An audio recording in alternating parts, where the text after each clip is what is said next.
life is a very challenging thing, and there are complications and there's challenging experiences that allow us to have these character building moments and character building chapters. It's not all butterflies and rainbows, and so defining your spirituality allows you to be okay with being human.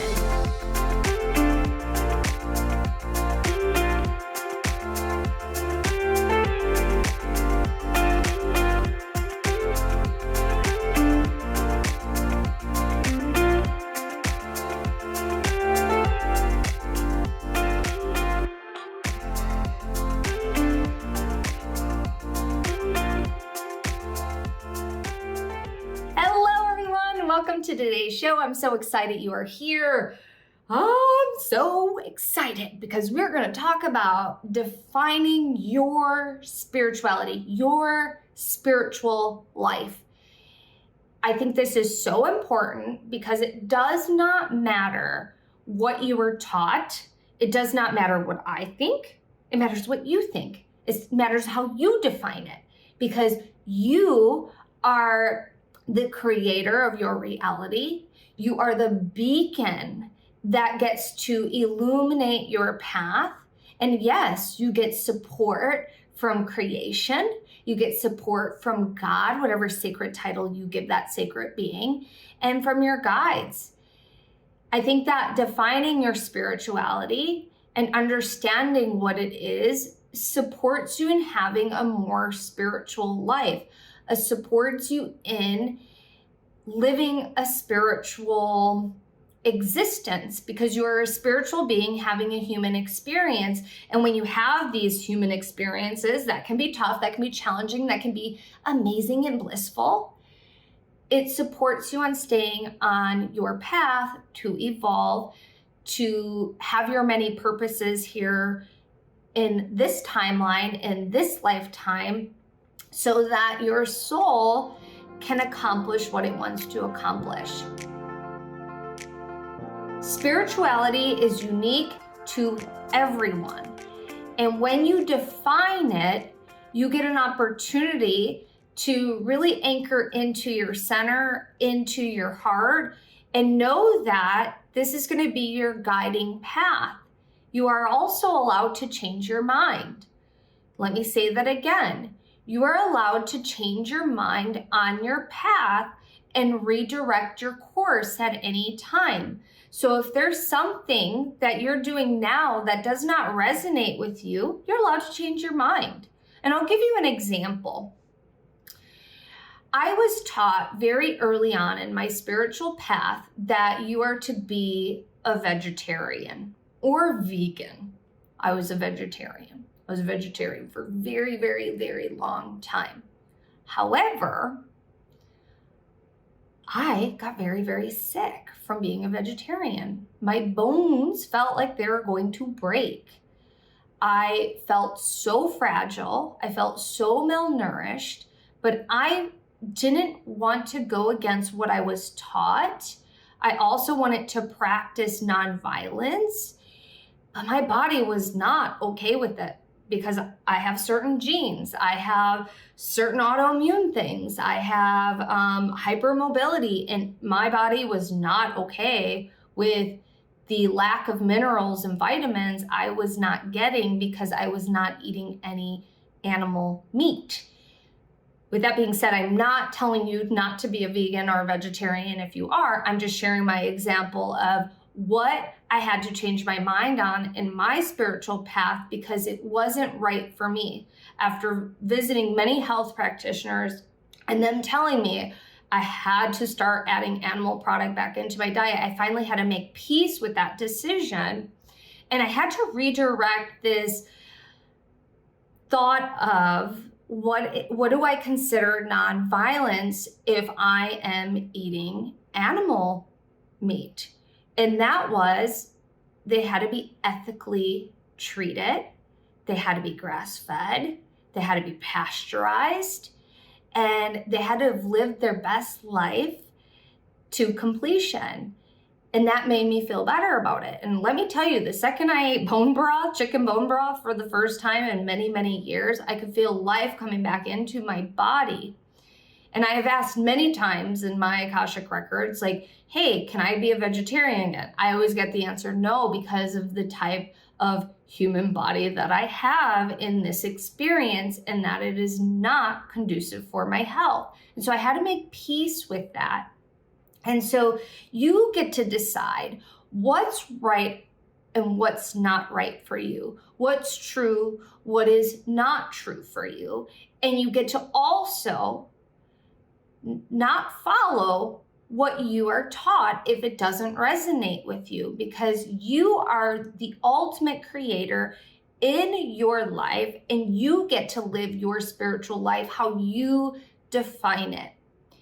You also, when you're living a spiritual life, you're connecting with something higher than yourself. You get to decide what that connection looks like and whom you're connecting with and how you make that connection. My first spiritual teacher told me that you can talk directly to God. I'm going to use the word creation because I like that word for that title, for that being.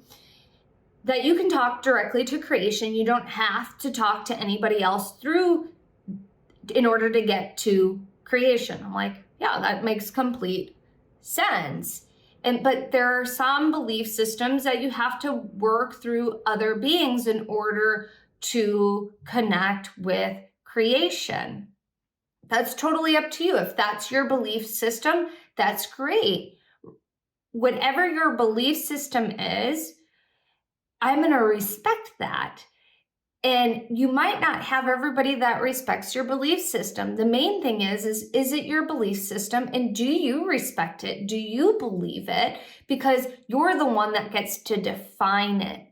And you get to define it all throughout your life.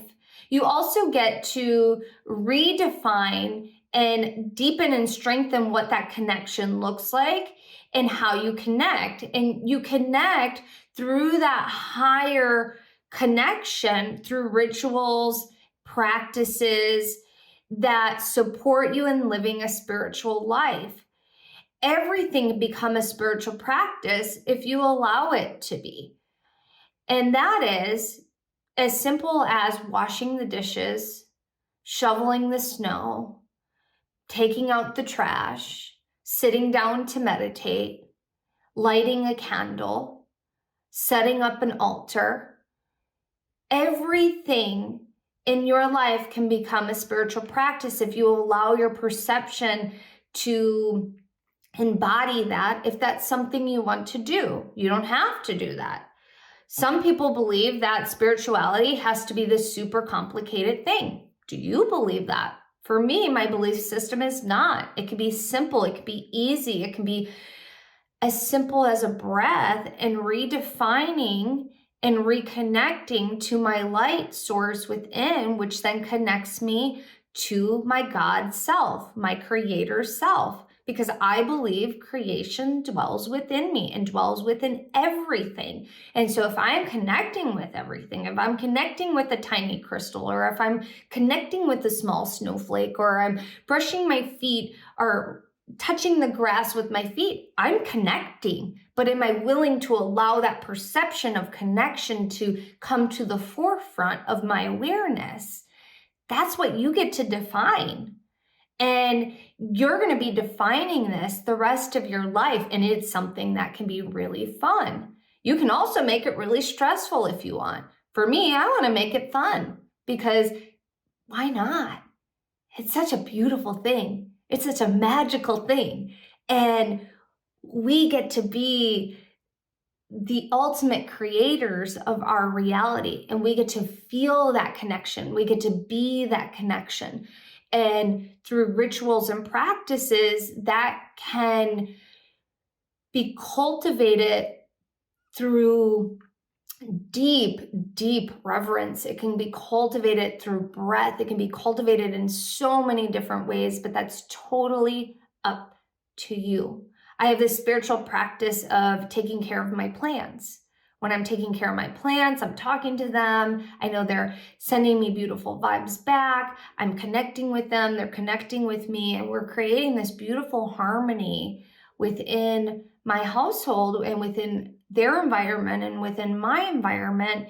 And I know that creation dwells within them and creation dwells within me, and we're connecting through that source point. And it's beautiful. Do you have to have that practice? Absolutely not. You get to define what those practices are, and it's magnificent. Another way of defining your spirituality is understanding or discovering what the true meaning of life is. And this is something that I believe we are defining throughout our lifetime. You might have the definition and that might feel good to you, which is beautiful, or you might still be trying to figure it out. I think it's evolving, and so it's whatever you think. It doesn't matter what I think. It's whatever you think, and that is what's the true meaning of life? What's the true meaning of your life? What's the true meaning of this chapter you're in? What are your many purposes? Because you're going to have many, many purposes throughout this lifetime, and you're going to have many self-discoveries. You're going to evolve in so many different ways. Can you allow that to unfold, and can you allow that childlike wonder to be curious about it all throughout your lifetime? Because curiosity supports in your soul's evolution.